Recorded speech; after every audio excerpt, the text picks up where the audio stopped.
Now, your local weather with the KX Storm Team. Well, after a really interesting start to the day with all the ice on the roads and the no travel advised, the warmer weather today allowed things to melt a little bit.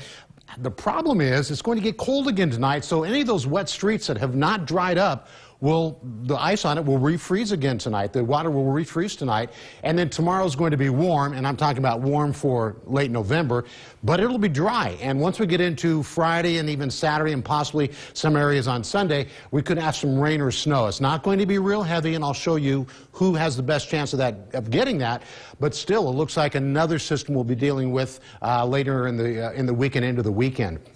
We still have the winter weather advisory set to expire at 6 o'clock, and that could be extended. That's up to the National Weather Service. Right now, this is the radar. You can see the mixed rain and snow, the freezing rain, the pink there, even some real rain, some snow back in western North Dakota, and most of the snow is up either in Manitoba or over in Minnesota. The latest road report has a lot of slushy conditions on the highways right now, and again, a lot of this really hasn't dried out today, so as the temperature falls below freezing, we're going to have more ice redevelop even tonight.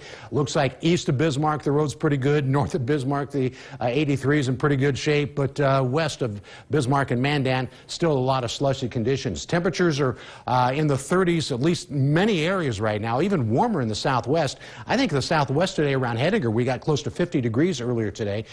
So certainly some temperatures above the freezing mark, allowing a lot of that snow that fell and the freezing rain to melt today.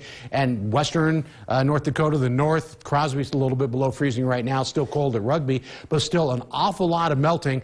And again, that's all going to refreeze tonight if it didn't dry up. Now, the wind has dropped off considerably. It was about 10 mile an hour stronger than this for a good part of the afternoon, so the wind has kind of settled down a little bit in the south. It never really got all that strong in the north. Right now, we're looking 5, 7, 8 mile an hour in most locations, maybe a little stronger wind around Crosby, but that's about it.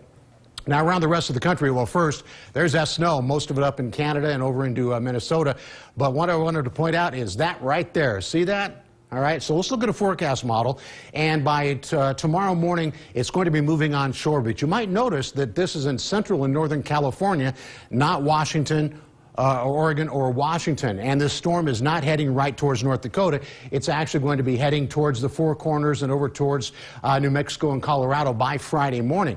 Now, at this point, it's going to begin to head towards the Great Lakes, and this is going to end up to be actually a fairly large storm system that could spread rain or freezing drizzle into North Dakota as early as Friday evening, but I think it'll change over. So last night we had snow, then rain. This time we should have rain, then snow, which also presents a couple other problems because then you can't see black ice. But even by Saturday night, that storm system should be over the top of Idaho or Iowa, and then high pressure from Canada will be setting in, and that's going to be bringing some Canadian air back into place. It's really going to cool us off. So forecast temps tomorrow mornings will be in the 20s. Most locations will go above freezing, many areas, and then even warmer in western North Dakota. And then as we check out the next 7 days, we actually have some decent weather, at least temperature-wise, for several days.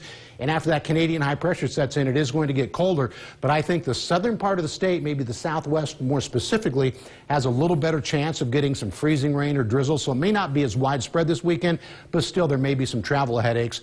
But for the next several days, Lauren and Chad, we have some milder weather to enjoy. Nice. Okay. But then it's always something. Yeah, can't